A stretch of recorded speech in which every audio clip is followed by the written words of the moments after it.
She tried to steal my fiancé, then cried online. I posted the only photo that ended her narrative, her soulmate choosing me. There's something about younger sisters no one warns you about when you're growing up. They don't just admire you. Sometimes they want to be you. And when they can't, they try to take what's yours. Not out of love, but out of a competition you never agreed to participate in. My name is Charlotte Hayes. I'm 28 years old, and I'm a corporate lawyer at a firm in Chicago. My life is good. An apartment in Lincoln Park, a solid career, an amazing fiancé. Nothing spectacular, nothing worthy of extreme envy, just good, stable, happy. My younger sister, Vanessa, saw things differently. To her, my life was everything she wanted and couldn't have. And Vanessa always took what she wanted, no matter who she hurt in the process. I met Ethan Morrison 2 years ago at a networking event. He was an architect. I was representing a client in a construction contract negotiation. We met at the bar afterward, talked about everything except work, and 3 hours later, I was giving my number to a man who made my heart race with just his smile. Ethan was solid, not in the boring sense, in the reliable sense. He said what he thought, did what he promised, and loved me constantly and unwaveringly. No drama, no games, just real adult love, built on mutual respect. Vanessa hated that. "He's so boring," she said, the first time she met him, on Thanksgiving a year and a half ago. We were in our mom's kitchen in Evanston, making desserts while the men watched football in the living room. Like, he's nice and all, but where's the passion, the intensity? Not every relationship needs to be an emotional roller coaster, Ness. Of course not, but it doesn't have to be so predictable either. She licked frosting off her finger, looking at me with that expression I'd known since childhood, judgment disguised as concern. Don't you miss excitement, surprise, feeling alive? I feel alive. I feel happy. There's a difference. If you say so. But her tone made it clear she didn't believe it. Thought, I should have paid attention at that moment to the way she looked at Ethan when we went back to the living room, not with disinterest, but with evaluation, as if she was calculating something. But I was too busy being happy to notice the signs. Vanessa was an influencer, 150K followers on Instagram, plus 80K on TikTok. Her brand was living authentically and following your heart. She posted about travel, fashion, relationships, always with a perfect filter and inspiring caption. She was beautiful, objectively beautiful. Blonde hair she kept in perfect waves, blue eyes, a body she worked on religiously at the gym and documented to inspire followers. She dated occasionally, but never anything serious. "I haven't found my person yet," she'd say. "I won't settle for less than a soul connection." Our mother, Patricia, adored Vanessa, always had. Vanessa was the fun, spontaneous, full of life daughter. I was the serious one, the responsible one, the one who didn't need attention. Classic family dynamic. The older sister who takes care of herself, the younger one who is pampered and never faces real consequences. Charlotte was always so independent, my mom would say, but Vanessa needs more support. She's more sensitive. Sensitive, code for does whatever she wants and we excuse it because she's the baby. When Ethan proposed to me 6 months ago, it was perfect. Not elaborate, just the two of us on our favorite trail at Starved Rock State Park, him stopping at an overlook, taking my hand. "Charlotte Hayes, you are my best friend, my partner, my person. Marry me?"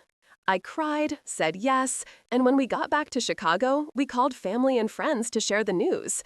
Vanessa was one of the first we called. She screamed with joy, said she was so happy for me, that Ethan was lucky, that she couldn't wait to be a bridesmaid. But when I hung up, Ethan frowned. She sounded strange at the end. Did you notice? Strange how? I don't know, just off, as if she was forcing enthusiasm. She's probably just surprised, or normally jealous in a younger sister kind of way. I kissed him. Don't worry about it. But he was right. Something had changed. I just didn't know what yet. Vanessa's first message to Ethan came a week after the engagement. She sent me a screenshot, laughing. "Look what I sent Ethan. I want to get to know him better since he's going to be my brother-in-law." The message was innocent. "Hey, Ethan, congrats again on the engagement. Wanted to get to know you better. Maybe we could grab lunch sometime. I want to hear how you won over my sister." It seemed normal, fraternal even, but something bothered me. "Did you reply?" I asked Ethan that night. I replied that it would be nice, but that we should do something the three of us together, like a double dinner or something. He looked at me. "Why? Do you think it's strange?" "I don't know. Maybe I'm being paranoid. Or maybe you know your sister better than I do." He pulled me close. "If it bothers you, I'll just not reply anymore, or only interact when you're present." "No, that's ridiculous. She's my sister. Of course she can talk to you." But the feeling of discomfort didn't go away. Vanessa started showing up, a lot, at the coffee shop near Ethan's office, at the gym where he worked out, at architecture events she'd casually discovered. "It's strange," Ethan said after the third coincidence in 2 weeks. "Like, Chicago is big. What are the chances? Do you think she's following you?" I don't want to accuse without evidence, but yes, it seems like she is. I confronted Vanessa by phone. I tried to be gentle, not accusatory. "Ness, Ethan mentioned you two have been running into each other quite a bit lately." "I know, crazy, right? Chicago seems so small sometimes." She laughed, light and carefree. "But it's been nice. He's really great, Char. You're lucky." Are you purposefully going to places where he is?" "What? No. My God, Charlotte, you're being paranoid. I live in Chicago too. I go to coffee shops, I go to the gym, I go to events. I can't help it if our paths cross. But 3 times in 2 weeks? It's a coincidence. Or maybe it's the universe saying we should be friends. He's going to be my brother-in-law. There's nothing wrong with wanting to get to know him better." And there it was, the perfect rationalization. So reasonable that questioning it seemed crazy. Reflection. That's the thing about smart manipulators. They always have a plausible explanation. They always make you seem paranoid or controlling for questioning. And when you have a history of being the serious, suspicious sister, it's easy for everyone to believe you're overreacting. Messages between Vanessa and Ethan continued. He showed me all of them. He wasn't hiding anything. But the content was getting different. Vanessa. Have you ever felt like you're exactly where you're supposed to be? Like the universe guided you to a specific moment? Ethan. Yes, when I met Charlotte. Vanessa. How lovely. But what if there was more? What if there were connections we haven't explored yet? Ethan. Vanessa, I'm not sure what you're suggesting. Vanessa. Nothing, just late-night philosophical thoughts. Ignore. "She's flirting with me," Ethan said, showing me the messages. "Subtly, but she is." "What do you want to do?" "I want it to stop, but she's your sister. I don't want to cause family drama." Ethan, "If she's making you uncomfortable, you have a right to set boundaries. So you won't be mad if I'm direct with her?" "I'll be mad if you're not." He replied. Vanessa, "I appreciate you wanting to get to know me better, but some of your messages seem to cross a line between fraternal friendship and something more. I love Charlotte, I'm going to marry her, and I need you to respect that." Vanessa didn't reply for 3 days. Then, "You're right, I'm sorry if I gave the wrong impression. I was just trying to be friendly. I won't bother you anymore." It seemed like the end. It seemed like she had understood. We were so wrong. Family dinner happened a month later at my mom's house. Traditional Sunday dinner. My mom, my stepfather Robert, Vanessa, Ethan, and I. It should have been pleasant, normal. Vanessa arrived late, which was typical, but when she walked in, there was something different about her. A frantic energy, eyes too bright. She was wearing a dress that was too formal for a casual family dinner. "Sorry I'm late. I had a day." She looked at Ethan, and the gaze lasted 2 seconds longer than it should have. "Ethan, you look great. That shade of blue looks perfect on you." "Thanks," he said, uncomfortable, moving closer to me. Dinner started normally. Conversation about work, about wedding plans, about nothing important. But I could feel tension. as if everyone was waiting for something to explode.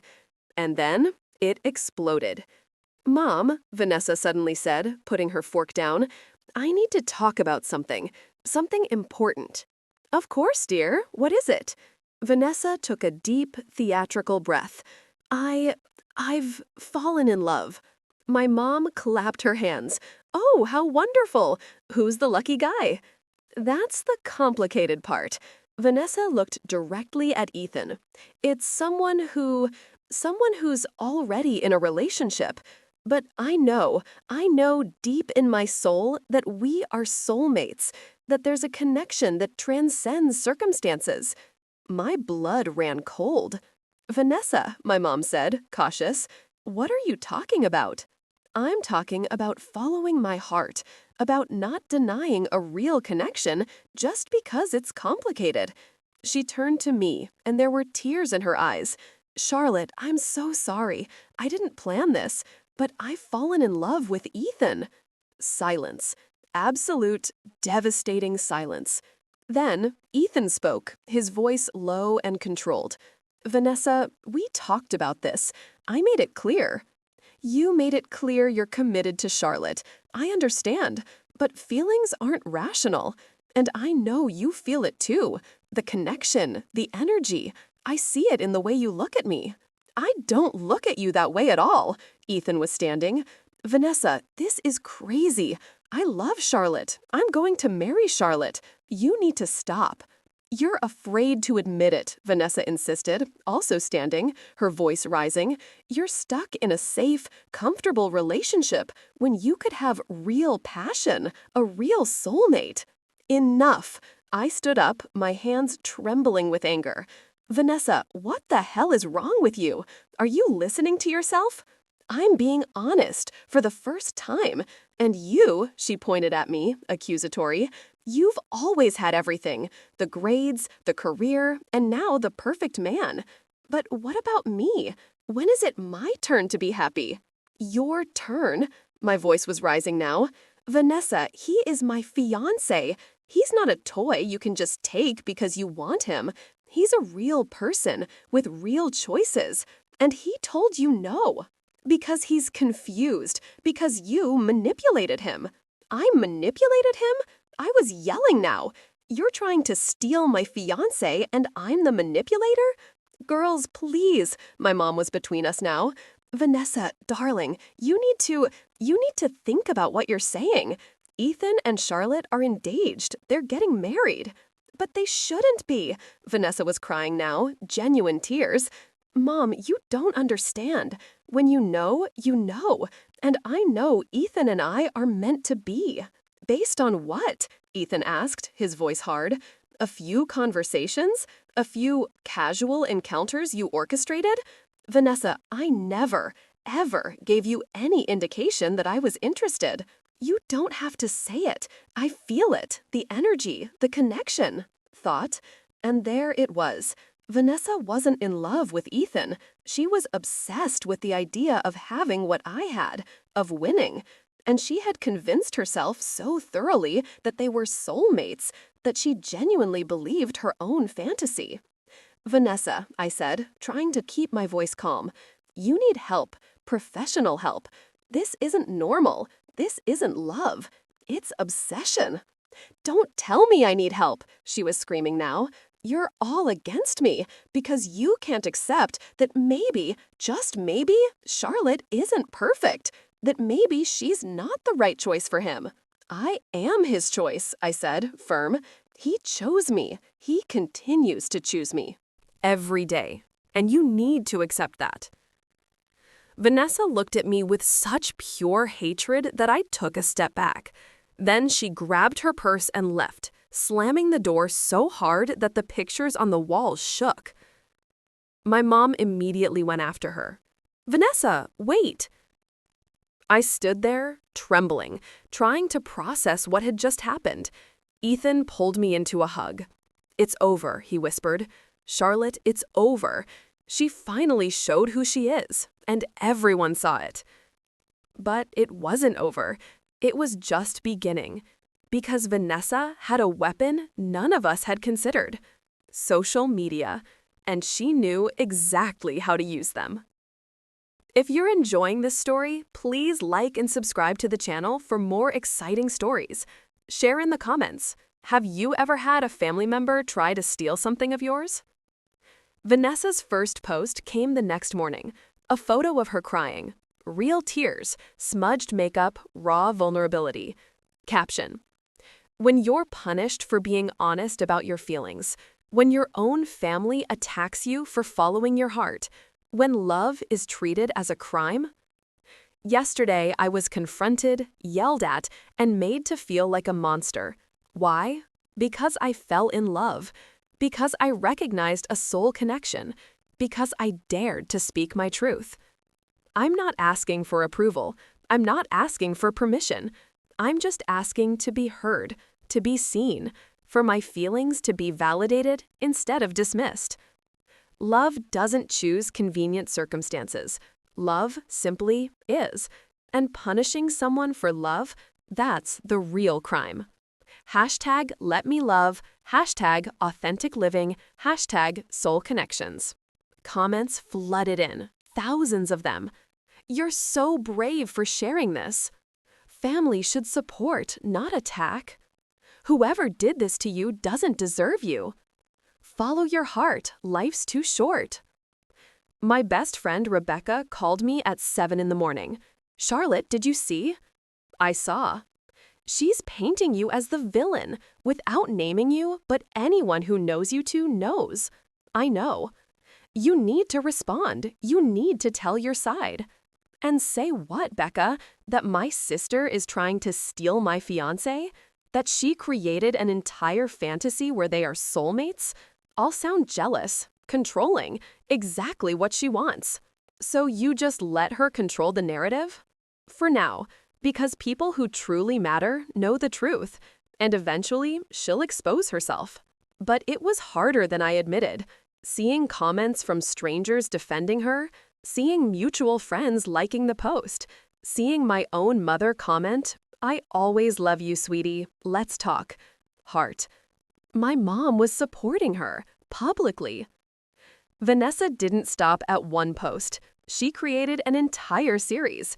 Stories about unrequited love, videos crying about being judged for following intuition, posts about soulmates and connections that transcend logic.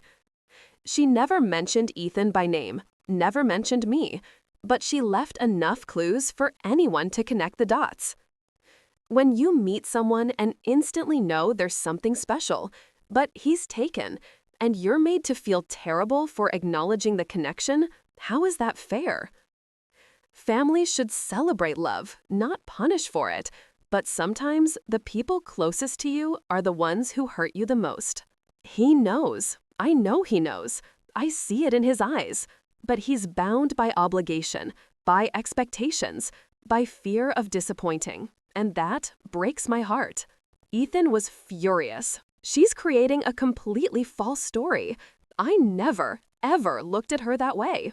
I know. So why aren't you doing anything? Because anything I do will seem defensive. It will feed her narrative that I'm attacking her.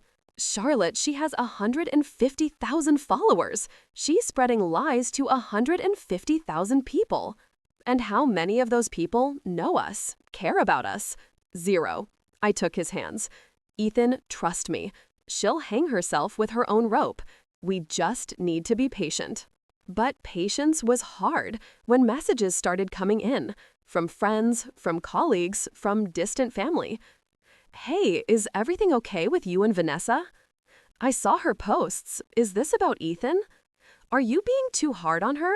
She seems really hurt. And the worst, maybe you should let them explore the connection. If it's real, you can't fight it. As if Ethan had no voice, as if he were a prize to be won, not a person with choices. My mom called me a week after dinner. Her voice was tense, cautious. Charlotte, we need to talk about Vanessa. There's nothing to talk about, Mom. She tried to steal my fiancé. End of story. It's not that simple. It's exactly that simple. She declared love for an engaged man. A man who rejected her multiple times, and now she's playing the victim online. She's hurt, she's confused, and you're being so cold, Charlotte, so uncompassionate. Uncompassionate? I was yelling now. Mom, she tried to destroy my relationship, and you're worried about her feelings? She's my daughter too, and she's suffering. By her own fault, by unrequited obsession she created in her head. You've always been so hard on her, since childhood, always judging, always criticizing. Because she always did wrong things and you always excused her. And now she's doing something unforgivable and you're still on her side. I'm not on anyone's side. I'm trying to keep the family together. Then maybe you should have thought about that before commenting support on her public post where she paints me as the villain. I hung up. For the first time in my life, I hung up on my mom. Ethan found me crying in the bedroom. She chose Vanessa, again, always.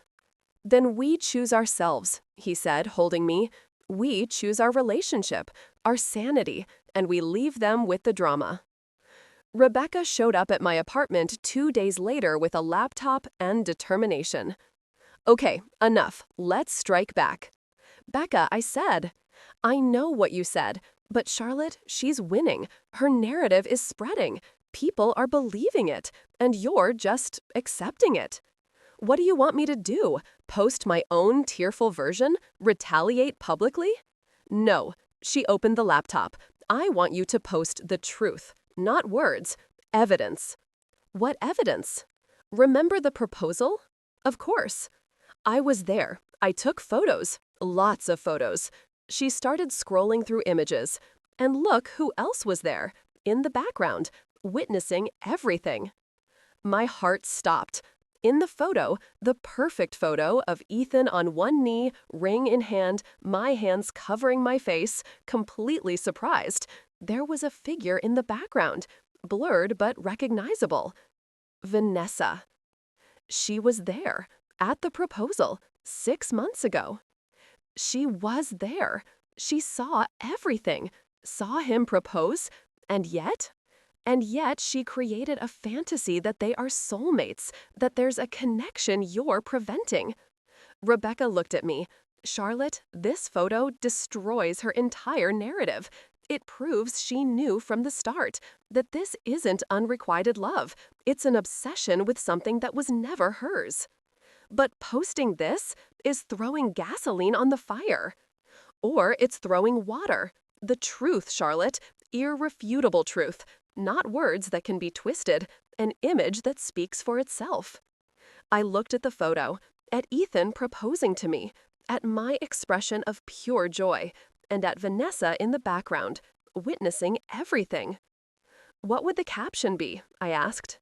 Something simple, devastatingly simple.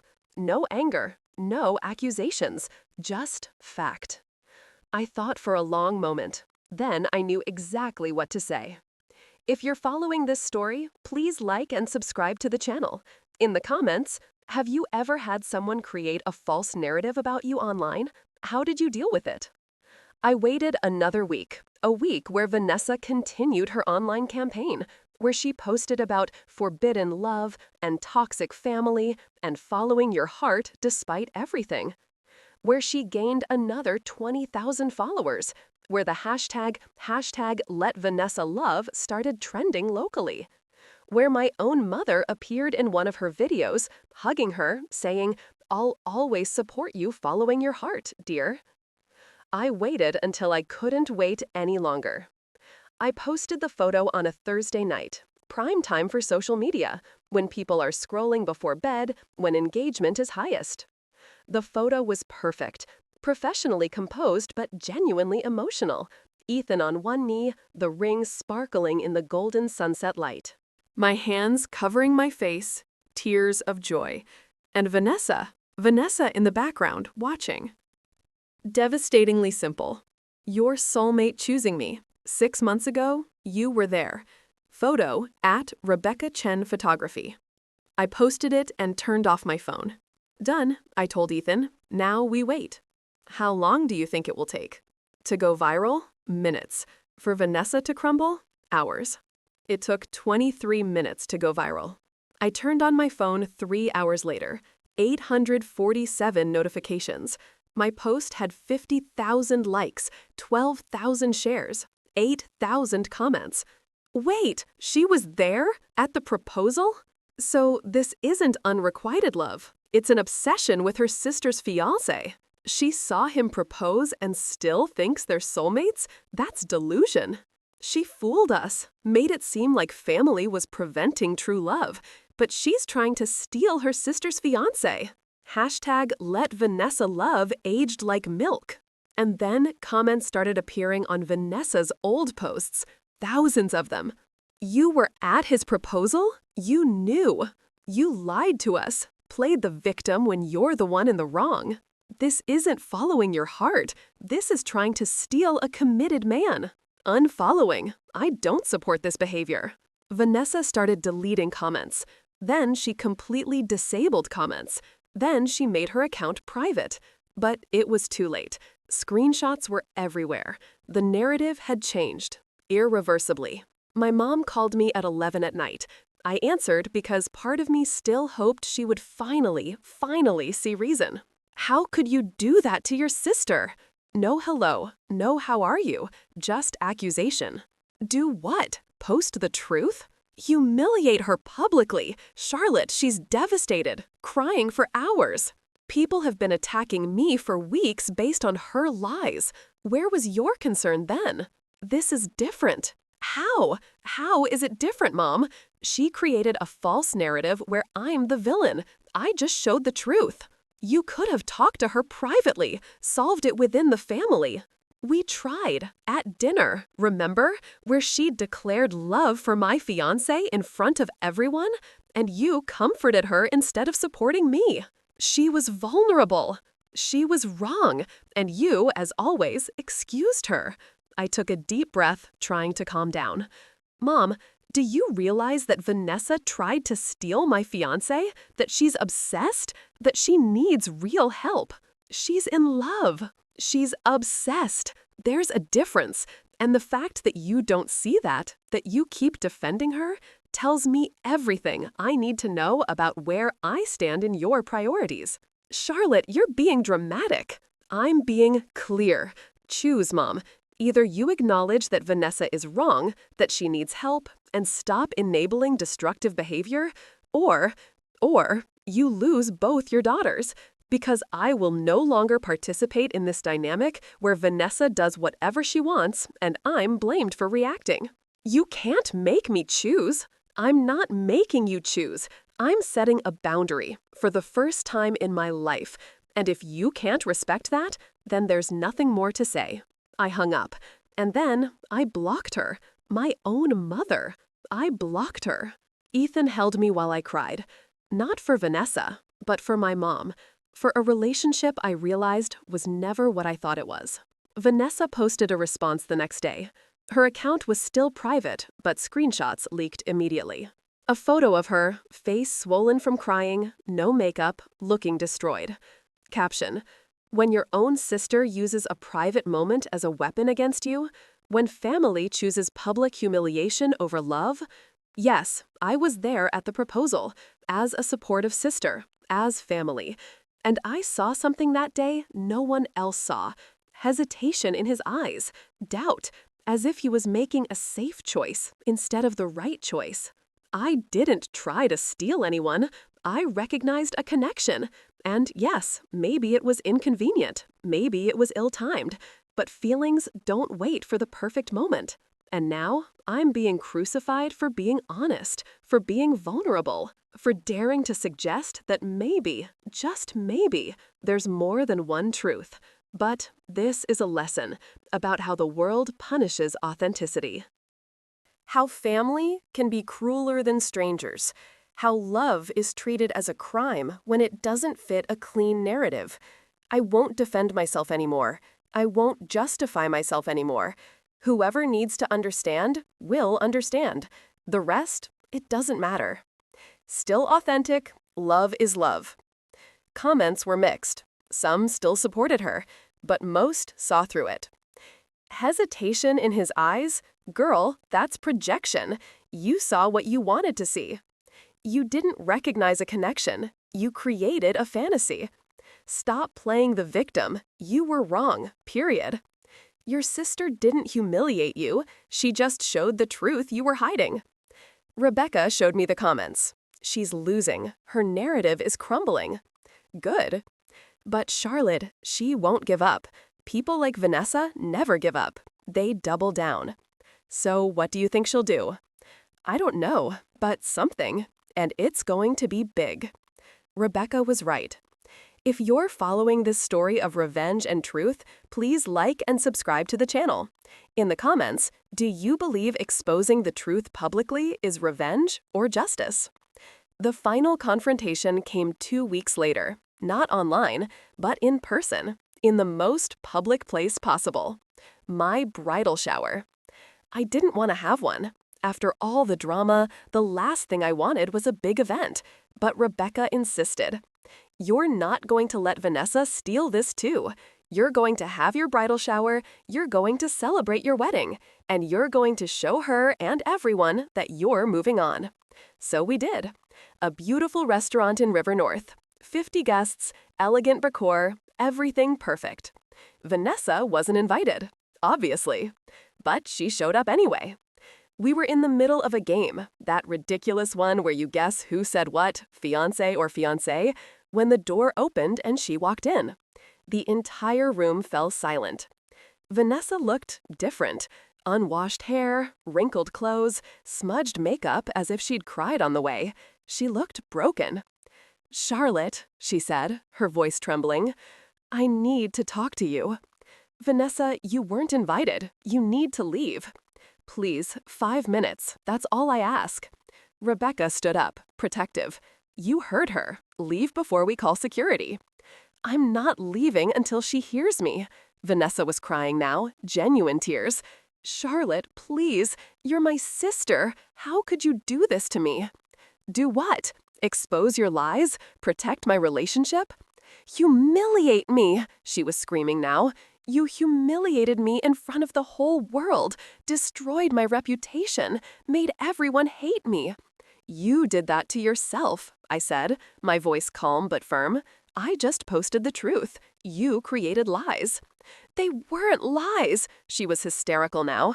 I feel what I feel. I can't control it. And you act as if I'm a monster for having feelings. Vanessa. I stood up, facing her. You're not a monster for having feelings. You're problematic for acting on them, for trying to destroy my relationship, for creating a fantasy where you and Ethan are soulmates when he told you no multiple times. He doesn't know what he wants. He knows exactly what he wants, and it's not you. I took a deep breath. Vanessa, you need help. Real professional help. This isn't love. It's obsession, and it's destroying you. I'm not obsessed. I'm in love. You're obsessed with the idea of having what I have, always have been. My grades, my career, now my fiancé. But Vanessa, you can't have him because he's not an object. He's a person with choices, and he chose me. Because you manipulated him. Enough. Ethan was standing now, coming from the other side of the room where he was with friends. Vanessa, enough. I was not manipulated. I'm not confused. I have no hidden feelings for you. I do not want you. Vanessa looked at him as if she had been slapped. You don't mean that. I do, and I've said it before, multiple times, but you refuse to listen. So I'll say it again, in front of everyone, so there's no ambiguity. He took my hand. I love Charlotte. I'm going to marry Charlotte. And you need to accept that and move on. But we. There is no we. There never was. This is all in your head. And the sooner you accept that, the sooner you can start to heal. Something broke in Vanessa's face. The denial, the fantasy, everything crumbled. And underneath was just pain. Raw, ugly, real pain. I just wanted to be chosen, she whispered. Once, just once, I wanted to be someone's choice. Not the second option, not the leftover, the choice. And in that moment, I saw it, truly saw it. Vanessa wasn't in love with Ethan. She was desperate for the validation our mom never gave equally, to feel like she was as good as me, to prove she could win. Vanessa, I said softly, you will never be chosen if you keep trying to steal other people's choices. You need to build your own life, find your own love. Don't copy mine. I don't know how, she admitted, her voice broken. I don't know how to be happy without competing with you. Then learn, with a therapist, with real work, but away from me, away from Ethan, away from this obsession. And if I can't, then you lose. Not just my relationship, but any chance of us having a sisterly relationship in the future. Vanessa stood there, swaying slightly, processing. Then she nodded, a small, almost imperceptible nod. Okay, she whispered. Okay. She left. Not dramatically. She just left. Small, defeated, broken. The room erupted in murmurs. Rebecca hugged me, Ethan held me, and me? I just breathed, because finally, it was over. Vanessa posted one last time that night. Not a curated photo, not a philosophical caption, just simple text on a black background. I was wrong about everything. I created a fantasy and lived it so intensely that I forgot it was a fantasy. I hurt people, especially my sister, and now I need to do the work of understanding why. I'm leaving social media indefinitely, seeking real help, not for you, for me. To those who supported me, thank you, but you were supporting a lie. To those who questioned, you were right. And to Charlotte, I'm sorry isn't enough, but it's all I have now. I hope one day to deserve your forgiveness, but I understand if I never do. Goodbye for now.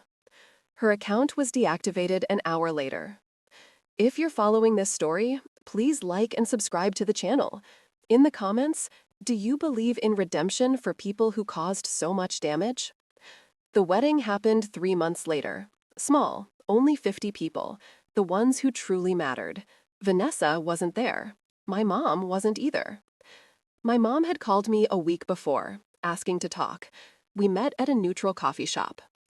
Charlotte, I need to apologize. For what specifically? Because there are many things. She deserved that. For always defending Vanessa, for making you feel like your feelings didn't matter as much as hers, for failing to protect you when you needed it. Why did you always do that? Always prioritize her? She was silent for a long moment. Because she always seemed more fragile, more needy. And you were always so strong, so independent. I thought you didn't need me in the same way. I needed you. I just didn't show it because I learned early on it was no use. Tears filled her eyes. I know, and I'm so sorry. Deeply. But Charlotte, she's in treatment now. Real treatment. Intensive therapy. Medication. She was diagnosed with borderline personality disorder and narcissistic tendencies. She's doing the work. I'm happy for her, genuinely. But that doesn't erase what she did, or what you allowed. I know, and I'm not asking for immediate forgiveness. Just asking for a chance, eventually, to rebuild. I looked at my mom, this woman who raised me, who loved me imperfectly, who failed me in ways that would take years to fully process. Maybe, I said, one day, but not now. Now I need to focus on my marriage, on my life, on healing. I understand. Can I come to the wedding? No, sorry, but no. It would be too much, too soon. She nodded, trying to hide her disappointment. Okay, I understand. We said goodbye. Not with a hug, but with a nod. A start. Small, but a start. The wedding was perfect. Not in a magazine sense, in a real sense. It rained, a bridesmaid tripped, the cake arrived late, but none of that mattered, because when Ethan saw me walking down the aisle, the way he looked at me, as if I were the most incredible thing he had ever seen, made everything else disappear. "You look beautiful," he whispered when I reached the altar. "You're crying," I teased. "I'm about to marry my love. Let me cry." The vows were simple, real promises, not elaborate poetry. A commitment to choose each other every day, especially on the difficult ones. "I promise to choose you," I said, "not because you're perfect, but because you're mine, and I'm yours, and that is enough. I promise to protect you," he said, "not just from external threats, but from doubt, from insecurity, from anything that makes you question how much you are loved." Rebecca cried. Half the guests cried. I cried. And when we kissed, sealing our promises, I knew we had survived, that love had won, not because it was stronger than obsession, but because it was real. I didn't post wedding photos immediately. I lived the day first, danced with my husband, laughed with friends, celebrated without documenting every moment. But a week later, I posted one. Not the most beautiful, the most real. Ethan and I laughing, my veil flying in the wind, completely present with each other. Simple caption, chosen. Every day, forever. Ron? Vanessa liked it. She didn't comment. She just liked it. And somehow, that was enough. 6 months after the wedding, I received a letter from Vanessa, handwritten, not digital. "Charlotte, I don't expect a reply. I just need to say this. I've been in treatment for 9 months now, and I've learned things about myself that are difficult. I learned that I built an entire identity based on being as good as you, on proving I deserved as much as you. And when I couldn't prove it through my own accomplishments, I tried to steal yours. It's not an excuse. It's just an explanation. You once asked why I always competed with you. The truth, because you always seemed to have it all together. And I always felt broken. And instead of working on myself, I tried to destroy you, to level the playing field. With Ethan, it wasn't even about him. It was about proving I could win, that I could take something of yours. And in the process, I created such an elaborate fantasy that I started to believe it. I'm working on it, in therapy, learning to build self-worth that doesn't depend on comparison, that doesn't require destroying others. I'm not asking for forgiveness. I don't deserve it. I'm just saying I'm trying to be better, to be a person who deserves to have a sister like you. One day, maybe, we can rebuild, but I understand if you don't want to. I understand if the damage is permanent. Be happy, Charlotte. You deserve it. You always deserved it. With love, even if I don't deserve to say it, Vanessa. I showed it to Ethan. He read it in silence. "How do you feel?" Sad, relieved, hopeful, all at once. I looked at him. "Do you think she can change? Really?" I think anyone can change if they do the work, but change takes time, and you're not obligated to be there to witness it. But what if I want to, one day? Then one day, but not today.